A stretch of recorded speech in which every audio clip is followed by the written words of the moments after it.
Aku ngerasa bener-bener sadar mulut aku tuh bener-bener penuh sama kapas gitu loh guys. Dan kapasnya tuh udah penuh sama darah.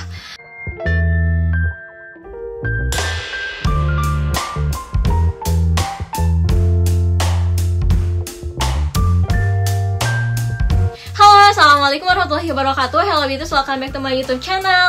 This is Sayur Hai from Banten. Di video kali ini kita sesuai dengan judulnya.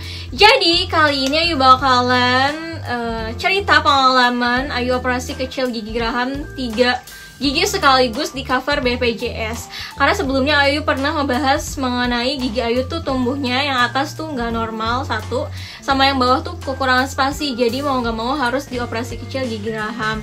Dan Ayu tuh share-nya waktu itu pas tentang perbehelan. Jadi sekarang tuh masih pakai behelnya juga. Jadi untuk teman-teman yang kepo gimana sih kayak prosedurnya, terus gratis atau enggak, step by step. Pokoknya dari awal sampai akhir aku bakalan cerita. Jangan lupa untuk support aku dengan cara klik subscribe, like, comment, dan juga share. Oke deh guys, jadi aku bakalan cerita dulu. Kok bisa sih aku tahu kalau gigi aku tuh tumbuh miring sama kurang spasi. Nah jadi aku tuh sering ngeluh gitu ya, sakit gigi. Terus sakit giginya tuh di sini kayak kalau udah parah banget itu bisa sampai pusing ke kepala, terus juga telinga jadi kayak sakit sampai ke tenggorokan atau kerongkongan gitu. Pokoknya sakit juga, ditekan juga sakit, buka mulut sama makan ngomong terganggu banget. Pokoknya itu kalau misalnya udah kayak bener-bener kumat banget ya. Tapi kalau misalnya nggak kumat banget itu cuma kayak sakit doang giginya. Dan itu aku nggak ngeh kalau misalnya ternyata ada gigi yang tumbuh gitu, gigi geraham yang tumbuh. Dan pas aku ngaca ternyata kayak ada mau tumbuh gigi gitu ya. Jadi belum tumbuh banget gitu, jadi kayak cuman sedikit gitu kelihatan giginya, masih ketutup sama kayak dagingnya gitu. Dan akhirnya aku putusin buat periksa ke puskesmas waktu itu. Nah di puskesmas aku diperiksa sama dokter dan ternyata emang bener tumbuh gigi. Dan waktu itu dokter di puskesmas nyaranin aku buat operasi kecil. Dan aku tanya operasi kecil itu harganya berapa? Sekitaran 1,5 sampai 2 juta per gigi. Nah kan waktu itu aku budgetnya belum ada, terus juga nggak tahu kalau misalnya emang bisa di cover sama BPJS. Akhirnya aku dikasih obat dari puskesmasnya. Dan alhamdulillah dari situ udah agak mendingan banget, udah nggak terlalu sakit gitu. Nah kan aku dikasih obat tuh dari puskesmas, jadi aku tuh sebenarnya harusnya minumnya tuh sampai dengan habis ya. Udah tuh habis. Terus akhirnya aku beli lagi kan, nggak berobat ke puskesmas lagi tapi beli obatnya doang di apotik. Jadi setiap kayak kambuh aku beli obatnya, kalau nggak kambuh ya nggak minum obat gitu. Jadi kambuh-kambuhan gitu loh guys. Jadi kadang ya biasa aja tapi kadang sakit gitu. Nah setelah berselang beberapa bulan, itu pas bulan Februari 2022 aku memutuskan untuk pasang behel. Jadi sebelum pasang behel aku minta beberapa perawatan kayak scaling, terus bleaching, terus juga pemasangan behelnya atas bawah karena emang di aku acak-acakan, bagian bawah acak-acakan, kalau yang atas itu agak maju. Aduh maaf guys, tadi tuh ada patung gitu ya, aku baru ngeh ternyata patungnya nggak dipakein baju teman-teman. Tapi nggak salvo kan, maafin banget ya, itu aku abis cobain baju ke patung, lupa pindahin. Oke lanjut ya guys. Jadi abis itu kan aku di perawatan tuh di dokter gigi ya, kayak scaling, bleaching, terus pasang behel. Sebelum pasang behel itu aku disuruh ronsen gigi. Sebelumnya juga dokternya udah ngeh kalau misalnya ada gigi aku yang tumbuh secara tidak normal. Makanya dokter nyaranin aku buat ronsen biar terlihat jelas kayak permasalahannya itu seperti apa. Dan juga kan kalau misalnya mau pasang behel itu harus dironsen dulu. Nah karena di tempat pasang behel aku itu nggak ada tempat ronsen gigi, akhirnya aku dirujuk atau direkomendasikan buat ronsen gigi di rumah sakit. Jadi di rumah sakit daerah aku. Nah itu besoknya pas udah aku konsultasi mengenai behel, aku ronsen gigi. Besoknya aku langsung ronsen gigi di rumah sakit. Itu langsung jadi kok guys, tinggal nunggu beberapa menit atau mungkin 1 jaman buat nunggu hasilnya. Waktu itu aku ronsen biayanya 132.000, itu tergantung sama tempat ronsen teman-teman ya, bisa lebih murah atau bisa lebih mahal tergantung tempat ronsen teman-teman. Nah itu aku langsung jadi, dan aku langsung kabarin tempat behel aku kalau aku udah selesai ronsen. Nah, abis aku ngabarin tuh tempat behel aku, akhirnya aku disuruh buat datang ke tempat behel aku lagi dan dilihat hasil ronsennya sama dokternya. Akhirnya dokternya ngejelasin kalau misalnya kondisi gigi aku tuh yang bagian atas di sini itu tumbuhnya miring, terus yang bagian bawah ini tumbuhnya kurang spasi, jadi terlalu banyak gigi gitu loh. Nah, setelah itu aku dipasang behel, jadi biar bisa menyesuaikan sambil nanti nunggu jadwal untuk operasi kecil. Jadi mau nggak mau harus dioperasi kecil 3 gigi yang tumbuh secara tidak normal. Jadi aku dikasih surat rujukan untuk ke vaskes pertama. Jadi ke vaskes pertama dulu. Nah, aku pakai BPJS sesuai dengan yang aku kasih tahu, dan untuk detailnya biayanya nanti aku bakalan akumulasiin di akhir. Jadi tonton sampai akhir ya. Besoknya aku langsung datang ke vaskes pertama, bawa surat rujukan dari tempat behel aku. Jadi dikasih surat itu. Terus aku dikasih, abis dari vaskes pertama aku dikasih surat rujukan juga dari vaskes pertama ke vaskes kedua atau ke rumah sakit tempat aku nanti operasi kecil. Dari vaskes pertama itu aku besoknya, jadi nggak satu hari itu, besoknya aku ke vaskes kedua bawa surat rujukan dan juga pastinya fotokopi BPJS, teman-teman jangan sampai lupa ya. Terus aku daftar ke poli bedah gigi, dan teman-teman nggak usah takut, jadi nggak langsung ditindak operasi kecil gitu, karena biasanya operasi kecil tuh antriannya panjang gitu loh. Jadi biasanya disuruh nunggu dulu beberapa bulan atau minggu. Nah, kebetulan aku dapat jadwal itu bulan depan, jadi bisa menyiapkan mental sebelum operasi kecil. Dan si susternya bilang kalau misalnya ada jadwalnya misalnya di reschedule atau gimana, nanti diinfoin by WhatsApp. Waktu itu aku dapat tanggal 31 Agustus, tapi H-1 atau tanggal 30-nya itu aku harus udah ada di rumah sakit buat check-in kamarnya. Untuk BPJS-nya aku kelas 2, jadi untuk kamarnya itu dalam satu ruangan ada 2 tempat tidur dan kamar mandinya di dalam. Tanggal 30-nya aku datang ke rumah sakit bawa surat rujukan, juga berkas-berkas lain kayak ronsen gigi, terus juga fotokopi BPJS kayak gitu. Terus aku daftar H-1-nya buat datang di tanggal 30 Agustus. Terus aku ke pendaftaran aku ke poli gigi, bedah gigi.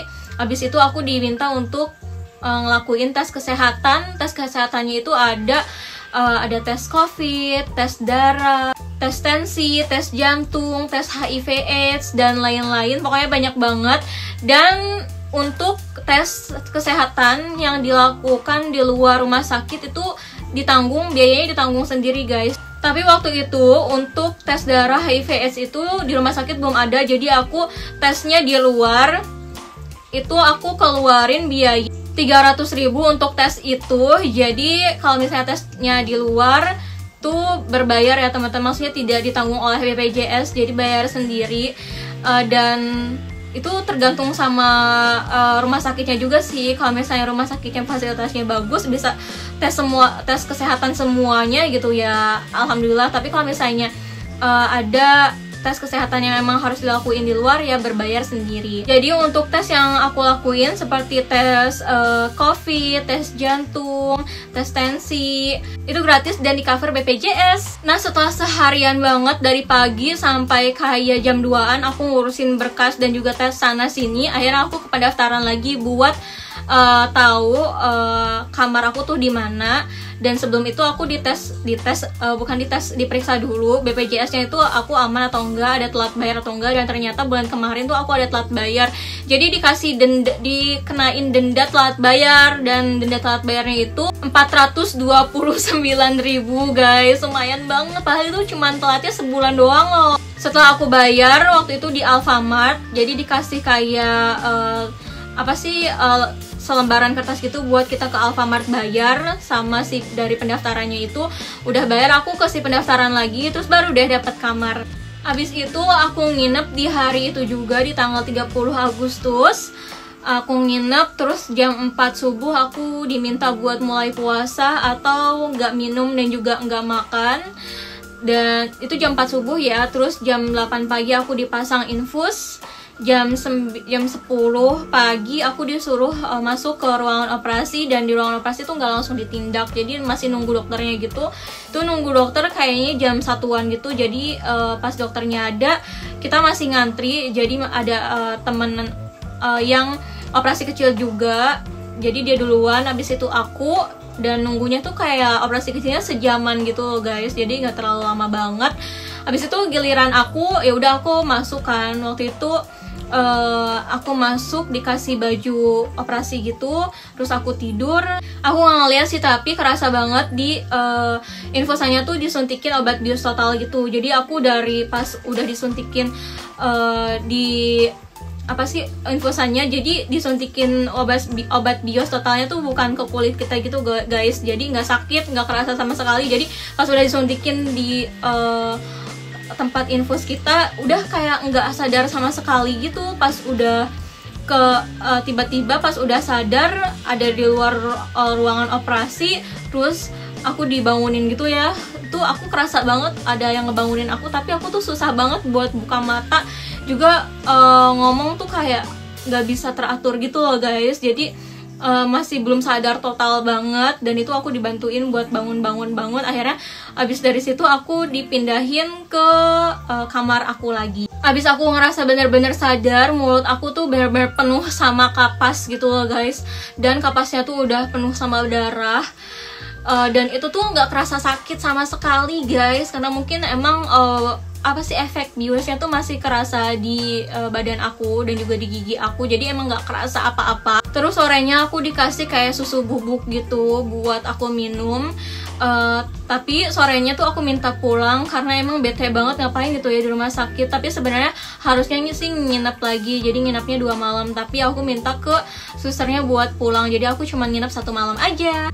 Nah pasca operasi H+1 itu aku demam guys, karena mungkin efek dari operasi, dan bener-bener kayak demam, sakit kepala, terus juga mulut masih penuh banget sama darah, terus pokoknya nggak parah rubuh gitu ya guys. Terus pipi udah tembem banget, itu aku pipi tembem tuh sekitaran 1 mingguan baru kayak pipinya tuh normal lagi. Dan paling tembem itu H+3 setelah operasi, aku jadi gemoy banget, tiba-tiba jadi gemoy. Oh ya, H+1 setelah operasi itu aku diminta dari rumah sakit buat ambil kayak surat kontrol setelah surat kontrol pasca operasi kecil gitu loh. Waktu itu karena aku kan lagi demam, jadi yang ngambilin tuh calon suami aku, jadi dia yang ngambil. Udah gitu udah seminggu itu aku kontrol lagi ke rumah sakit buat lihat perkembangannya, maksudnya kayak ada masalah atau enggak setelah operasi kayak gitu. Nah abis gitu aku datang ke rumah sakit buat kontrol pasca operasi, bawa surat yang dikasih. Udah gitu disuruh kontrol lagi minggu depannya lagi.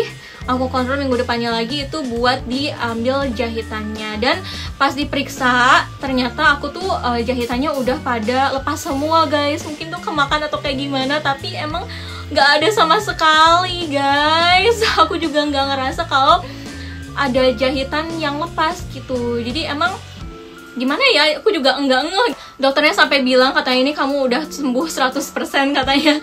Sampai jahitannya aja nggak perlu dilepasin, tapi lepas sendiri.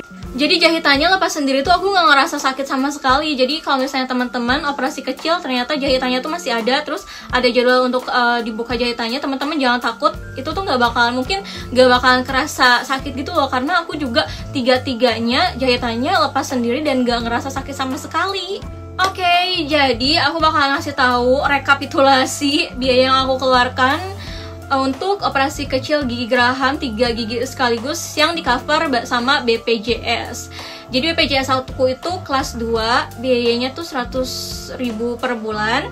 Dan biaya yang aku keluarkan untuk aku operasi kecil walaupun di cover BPJS, tapi ada beberapa biaya yang nggak di cover atau di luar cover BPJS. Itu yang pertama ada biaya ronsen gigi, itu aku ronsen 132.000. Terus tes kesehatan di luar rumah sakit 300.000. Terus ada telat denda bayar BPJS 429.000. Kalau misalnya teman-teman bayar BPJS-nya rutin, maksudnya nggak telat gitu, nggak bakalan dikenain biaya tadi ya. Ini kebetulan aku emang telat bayar waktu pas bulan kemarin, jadi dikenain denda. Jadi total yang aku keluarin sebanyak 861.000. Jadi untuk teman-teman yang mau operasi kecil gigi geraham, walaupun di cover BPJS tapi harus tetap punya uang simpenan atau uang yang tiba-tiba kayak dibutuhin. Nah, sekalian di sini aku mau ngasih tahu buat teman-teman yang baru selesai operasi kecil gigi geraham, teman-teman jangan makan makanan yang keras, terus juga pedas. Teman-teman bisa makan bubur dulu, terus juga minum susu, minum jus kayak gitu. Jadi jangan sampai teman-teman abis operasi kecil malah makan pedas atau keras, nanti malah si operasiannya itu bermasalah gitu. Daripada bermasalah, mendingan teman-teman cari aman aja, oke? Kalau udah sembuh, itu tandanya diambil si jahitannya kayak gitu, itu baru bisa makan bakso seblak mie ayam lagi, tapi jangan banyak-banyak. Oke deh guys, jadi itu tadi cerita pengalaman aku operasi kecil 3 sekaligus gigi geraham di cover BPJS. Semoga video aku ini bermanfaat untuk teman-teman yang punya permasalahan gigi kayak aku dan ada rencana untuk operasi kecil. Kalau sayangnya teman-teman ngerasa video ini bermanfaat, jangan lupa tinggalin jejak di kolom komentar. Terima kasih banyak sudah menonton. Jangan lupa untuk support aku dengan cara klik subscribe, like, comment, dan juga share. Bye bye. Wassalamualaikum warahmatullahi wabarakatuh.